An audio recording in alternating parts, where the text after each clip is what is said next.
Eny zay ndresadresaka ny rahana tamin'ny tompona ndraikitra teo anivon'ny fizato iny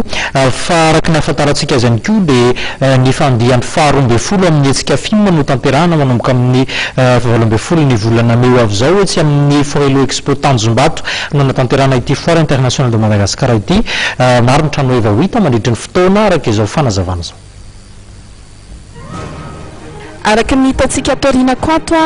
dia iresaka mikasika ny foire international de Madagascar tsika na ny tsena iraisam-pirenena eto Madagascar andiany faharoambe folo izy ity izay manomboka ny fahavaloambe folo ka hatramin'ny faharaiky amby roapolo ny volana May 17 sy 20 avy izao ery amin'ny zone Forelo Tanjombato ihany no misy anazy